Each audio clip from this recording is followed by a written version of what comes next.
What is going on, my broskiis? My name is Toadski, back again, here to bring you guys yet another One Piece Treasure Cruise video. And we got the big info dump here today. We finally got all of the info in regards to the first section of the 11th anniversary celebration. So we're going to go through the Sugo Fest today. We have the information in regards to the breakdown of the steps, which we kind of touched on a little bit in the data download video. But we know what characters are boosted on which part. So we are going to go ahead and just break down all of that. They did talk about some other things here, you know, just stuff we kind of expected. They talked about Assault Rumble, the special Grand Party mission. Don't be too worried about this one. This is the one where you essentially get, you get to re-roll this a bunch of times. It's basically free wins. Like, you get infinite retries. Don't stress too much about it. You basically have to get to 10 wins, so it basically takes 4 days to do it. And you get like, I think is it 50 gems, 20 gems, something like that. You get a bunch of gems just for beating it. It's just free stuff. Nothing crazy about that. We just made the video we're talking about 6 plus Zoro. They announced the new Rumble season for Pirate Rumble. Makes sense. New co-op quest starting up. They announced the Blitz battle already. And then, of course, the login thing, where you get to pick a character from each of the lists every single day. I'll probably make a separate video for this because there's a lot to talk about in regards to the TV anime collection gift celebration thing. And of course, they did talk about the new characters coming at the exchange shops. So anyways, let's dive into the Sugo Fest because this might take a while to get through, okay? So it's starting tomorrow. So as of this video coming out, whenever next news time hits, it's gonna be live. So we don't have to wait too long before we get access to this. So make sure to go ahead and get prepared because the banner is going to be dropping. The way that this is going to be working is a lot of like flavor text here, just talking about the new units and stuff like that. The way that this works is that on the first day of the Sugo Fest, which is tomorrow, part 1 is May 11th. That's going to be part 1. Now, what is happening on part 1 is that every legend is available in terms of normal legends, anniversary legends, and Super Sugo Fest exclusives. All of those are available. So it means no TM legends, no Kizuna, no Rumble, nothing like that, right? But the way that this means is that part 1, even though it does have some crazy steps, every legend is basically pullable, right? So you have to keep that in mind. Whereas on the parts that follow, on parts 2, 3, 4, 5, 6, those parts will have only 30 available legends to be pulled. So the chance to get any one specific unit is much easier on their given part between parts 2 and 6. Part 1 is going to be the part where a lot of people are still going to be doing pulls because there is going to still be a pool of units that are available that are boosted on part 1. But we'll kind of get through it as we go. As we mentioned, part 1 starts tomorrow. It's May 11th. And then the day after that, on May 12th, is when all the parts after that, 2, 3, 4, 5, 6, are going to be available simultaneously, which is a good thing. So it means that you don't have to wait too long if there is a specific part you want to gun for. If there's one specific unit you want that's on part 4, for example, you can just go for that. Or you can go for part 6, whatever it is. The reason why they split it into 6 parts, even though there's only 3 new legends debuting, is with the way that Luffy, Zoro, and Sanji are designed. So the way that they are designed is that Luffy, Zoro, and Sanji are actually counted as the same unit, but what they've done is that there's different artworks, right? You have Sanji, you can pull for him if you want the Sanji artwork of the character. You have the Zoro artwork of the character if you like that one, or there's the Luffy version of the character. The thing is, though, is that this character the unit doesn't change depending on which artwork you get. So even if you just pull for the Zoro version of the artwork, it still counts as Luffy and Sanji. Like, don't get it twisted. It's essentially the same unit. It's just the artwork is different. So I don't want people to get too confused about that. And the reason why they've done this is because on part 2, the Luffy artwork is easier to get. Or the Luffy part is available, the Luffy artwork is available. Then the part after that, on part 3, is the Zoro artwork, and then part 4 is the Sanji artwork.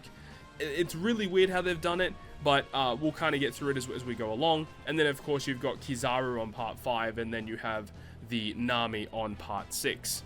So, now that we've broken down all of that, let's actually get to the meat and potatoes, so to speak, of what's actually available. So part 1, which is starting tomorrow, these are the characters that are rate boosted. So these are the characters that you have a higher chance of actually receiving. So you have the Super Sugo Fest exclusive Luffy, Zoro, and Sanji. All of these characters are available. And the fact that we have like the 3 artworks I wonder how that's going to work in terms of the rates of these units. Like, do these 3 characters take up equal amounts of rates? Like, does the chance to get Kizaru the same chance as getting Luffy artwork, Zoro artwork, or Sanji artwork? Or are Luffy, Zoro, and Sanji's artworks kind of combined into the same rate? So if you pull like the Luffy, Zoro, Sanji unit, it's just random between it.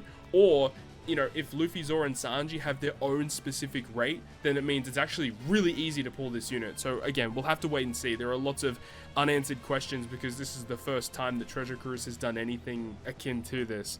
Now, oddly enough, for some reason, they decided to boost the Psy Gear 5 Luffy on this Sugo Fest on Part 1. I think that's a little bit of a weird choice. Don't really understand why they did that.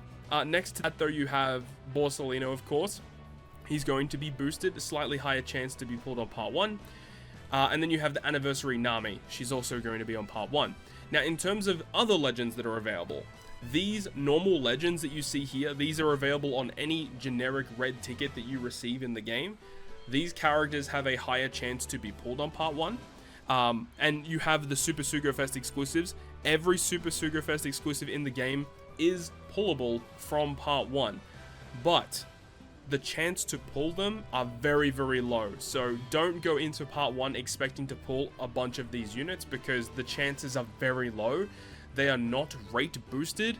They are just, you know, they're available. You can potentially pull them, but the chance to get them is very low. So again, I don't want you to get confused.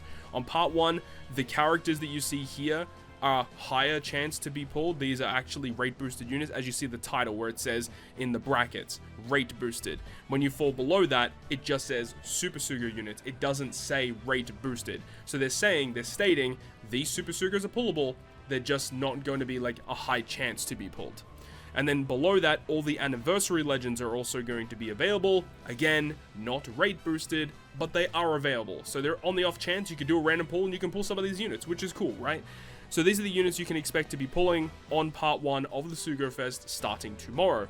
All of these units listed here, plus any other generic end-of-month batch legend, which is a lot of them. I think it said up until December 24th last year, which I think does include Christmas Uta.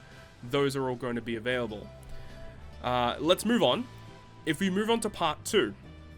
Now, Part 2 is actually combined with Parts 3 and 4 because Parts 2, 3, and 4 actually have the same list of characters that are boosted. It's just on Part 2 you've got Luffy's artwork available, Part 3 is Zoro, and then Part 4 is Sanji. But everything else is the same between Parts 2, 3, and 4. So it's really up to you in terms of what you want to do.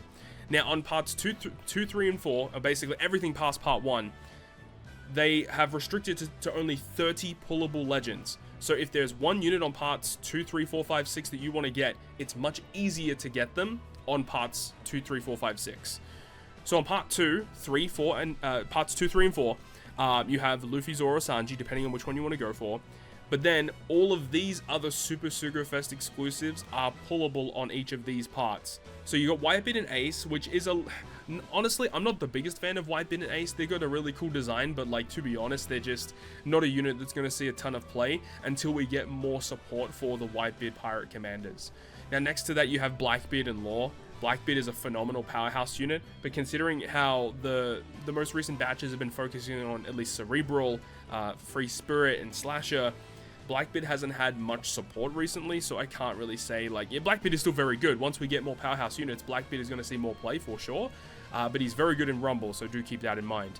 Now, next to that, you have the Int Gear 5 Luffy. This character is still one of the best legends in the game, despite the fact we're about to get a new Luffy that is inevitably going to replace this unit in a lot of ways, but this character has some unique gimmicks, which are very good. Now, next to that, you have Yamato, the dual Yamato. This character is very powerful and has one of the hardest hitting final taps in the game if you're able to build her correctly. The thing is that in terms of just generically speaking, if you're a new player, returning player, the character's fine, but there are plenty of other units that I would highly advise to get over her. Now, the Dex Big Mom next to her, this unit's also very powerful, pretty decent final tap, but this character's special has the ability to provide double stacking conditional boost, which is vital for doing insane amounts of damage on a Super Boss Kizuna. This character doesn't see as much play as the other double stacking conditional boost units because typically speaking, when we build teams for Super Boss Kizuna, you don't really, there's not too many teams that do the high damage that are focused around Driven and Powerhouse, at least not yet. And for that reason, this character just doesn't see play, because you need a captain to be Driven or Powerhouse for her ability to actually work. But she is very good in Pirate Rumble, so don't get it twisted. Very powerful unit. I would say a mainstay in a lot of Dex teams on in Pirate Rumble, so do keep that in mind. These anniversary exclusive characters are also available. You got S-Snake, Odin, and Kaido King, and Cross Guild. So Cross Guild, absolutely love that unit, really powerful unit. And the next, S-Snake's still pretty good. Kaido King is pretty good in Rumble, and Odin character, I'm not the biggest fan of the Odin, but it is what it is. And then in terms of the generic legends that are available, you got these ones here. I don't really think we need to talk about these generic legends all that much. Yes, there's a couple of good ones here for sure. Yes, there's a couple of bad ones that essentially are useless. It's pretty much, you know, the thing that happens in basically every Sugo Fest that comes out. There's good ones, there's bad ones. So we really need to have a look at like the limited units, like the Super Sugos, the Annie exclusives, because these are the units that are these are the units that you pull on these Sugo Fest for. No one cares about the generic legends because you can get them with tickets. Super Sugos and Annie units you can't get anywhere else. So these are the ones you should be looking at here. Honestly speaking, I'm not amazed by this part. It seems pretty generic. It's like fine. I'm not that crazy about it. There's some good ones in here for sure, but it's not wowing me, to be honest. It's really not wowing me. So let's go ahead and move on. We have the limited pool, so obviously when you go deeper into parts 2, 3, and 4, you get to these steps which say like limited pool legend guaranteed, which basically restricts it to these kind of ones. And then you have the super limited pool, which is restricting to essentially Annie exclusives and Super Sugos, but again, it's not really wowing me. It's just kind of okay. Let's move on now to part 5. Now part 5 is where Borsalino is going to be featured. Part 5 looking kind of spicy though. Out of all the new units that they've revealed for the celebration, I'm personally a big fan of Borsalino. I really like the design of him. He's the one I want the most out of this entire batch. Next to him though, you've got the Strength Luffy, who's okay, but again, we inevitably get better and better Luffys. He's very good in Rumble as well, so keep that in mind. We have Shanks and Kid. I really wish that Kid was kind of more powerful, but it's the fact that shooters aren't really that great. Next to him though was Shanks. Shanks is a really powerful unit and works really well in high damage content for very similar things we mentioned earlier with the Dex Big Mom, double stacking conditional boosts. He can do that, he can apply territory, he has a phenomenal versus ability as well. Shanks is a powerful unit. Definitely keep him in the back of your mind because he is quite strong. And then 10th anniversary Shanks, which is better than versus Shanks in my opinion. This character will just see more and more play, good utility, powerful abilities, great synergy with a lot of units that have released recently. This character can actually work really well actually with the brand new Psy Luffy, Zora and Sanji that have just dropped. Now next to him, the best legend in the game, Zora and Sanji. It is going to be interesting to see how the community plays around the fact that Luffy, Zora and Sanji are debuting, yet we have Zora and Sanji dual unit. You can't use this character with the new Luffy, Zora and Sanji character.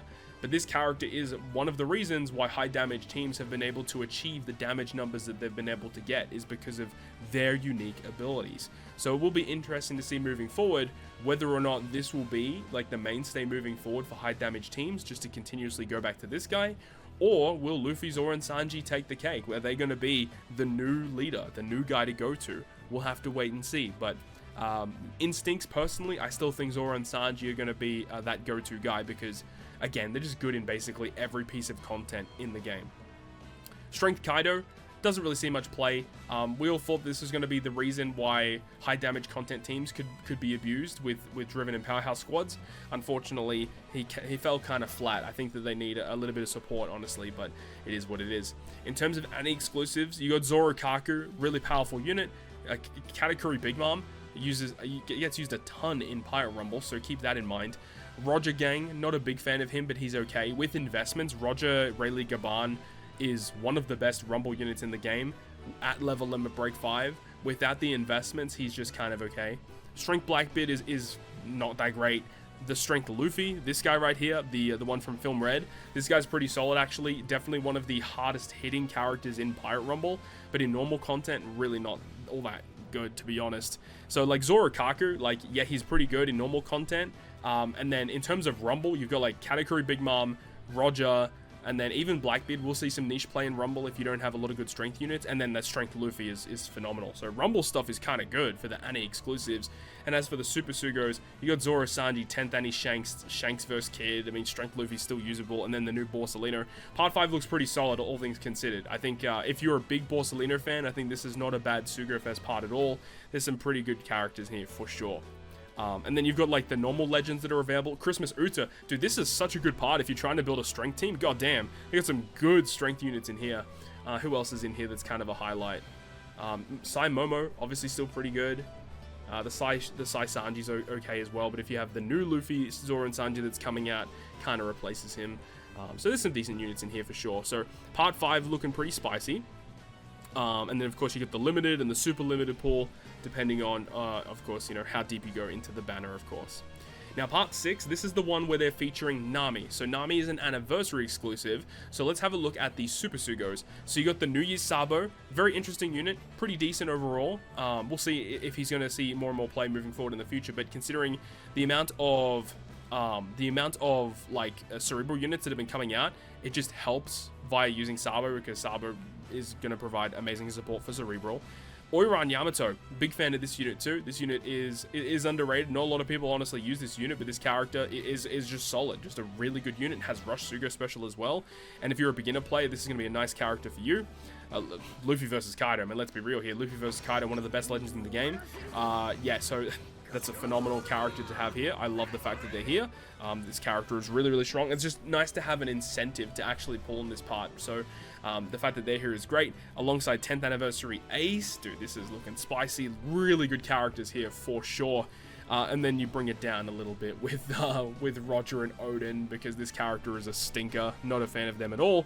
Law and Kid, pretty good when they first came out, but honestly kind of power crept because Zoro and Sanji exist. Zoro and Sanji just kind of ruin everything. This character doesn't really see much play. Okay, and then you have the anniversary exclusives. Of course, this part is focused on Nami, so she is obviously available. You have Luffy and Lucci, who is a pretty good unit. I do not have this character yet, so I'd really love to get more copies of, or just get this guy initially, and then more copies of him wouldn't be bad. But this guy, getting more copies of this guy is great. This is probably one of the best beginner characters in the entire game. Phenomenal captain with good utility, EXP boosting, great special, good EX super, and then the best thing about him is that one-tap super tandem. A super tandem where you just need him and one other unit, and then boom, automatically trigger a super tandem ability. So strong. What's his tags, by the way? He's just got the East Blue tag. I didn't realize that. That's unfortunate. If he had more tags, it'd be kind of... But then again, in the future, if we get like more support for East Blue related stuff, especially like super tandem boost for East Blue, this is going to be one to keep on your radar. Very, very cool. Anyways, we have Kobe. Kobe's actually pretty good too. Big fan of this guy. He's currently available in the Metal Exchange when the anniversary starts. Definitely a great character. Really good for strength rumble teams as well. And then you have the Film Red Shanks, who is okay. He's usable in rumble, not the best. And he's got an okay ability in normal content, but he's not like all that. And then you got a bunch of normal legends as well. Again, you have some highlights, you have some lowlights, but to be honest, a lot of lowlights in this one. Not too much redeeming qualities of part 6 in terms of the normal legends. I mean, you got like the Int Chopper maybe. You got Lord Beppo maybe. Yeah, a lot of stinkers in this one. That kind of sucks actually. You got the limited and the super limited set. That super limited set looking pretty spicy actually. A lot of good units in there. Interesting. You have some rare recruits. So these rare recruits are boosted on all parts of the Sugo Fest. No matter where you go, these characters will have a higher chance to be pulled. So it's nice that that's available. And that's the breakdown of all the brand new characters and all the brand new steps and who's available on which part of the Sugo Fest. Now the question is, people are going to inevitably ask, which is the best part to pull? What I would suggest is having a look at the steps breakdown, right? So part 1, which starts tomorrow, which is this part right here. This is the structure of the banner. One thing to look out for is how many good steps do you get early on the banner. So let's have a look here, right? Like the first 5 steps. So multi 1 is kind of nothing, but then this one here, right at the top of this little text box here. 2nd, 3rd, 4th, and 5th multi is a guaranteed legend. You have the 6th one, which is a guaranteed rate boosted legend. So if we talk about what is a rate boosted legend, you look at part 1. These characters are all rate boosted legends, and all of these are rate boosted legends. So basically, multi 6, you're guaranteed to get one of these units. one of these units on multi 6, which is already like not too bad at all. Pretty good shot. And then you've got, we're going to go to part 1, which is right here. Multi 6, and that's also multi 8 has another one of those rate boosted legends. Multi 9 is a bad step, but then multi 10, look at that, multi 10 at the bottom. All wanted posters are guaranteed legends. You have a full multi 11 units of red posters. Again, a really good chance of getting one of those new characters available there. However, that's what I'm going to personally be doing. I'm going to be going to 10 multis on part 1, and then kind of judge where I'm going after that. So remember that part 1 of the Sugo Fest is available for the first day, and then you have to wait a full day until part 2, where the rest of the parts are available, where you can then invest on whether you want to go for part 2, part 5, part 6, depending on where you want to go. And then, look, it really depends on, like, what you're missing. So, as I said, I think going up to step 6, at least, on part 1 to get a rate-boosted red, just to see, you know, if you get one of the new legends. But then, from that point onwards, it's really up to you in terms of what you're missing and what you think is going to be helpful for your account. Especially if you're a new player, you already had the chance to do that reroll tutorial, and you can already secure yourself, like, a really powerful Super Sugo Fest exclusive, and then you can just kind of pick and choose. The other thing that you do have to keep in mind, you have to keep in mind the fact that we know that there's going to be a part 2 and a potential part 3 of this celebration. We know Saint Saturn is going to be dropping at some point. We don't know what he does yet. We don't know if he's going to be extremely strong. He could be an absolute disappointment. We're expecting him to be pretty good. So what I would also advise is to, you know, be conservative with the gems, because you may want to see what Saturn brings to the table, and then you can go ahead and pivot and use your gems there. We probably won't get information on Saturn probably for another week and a half would be my guess.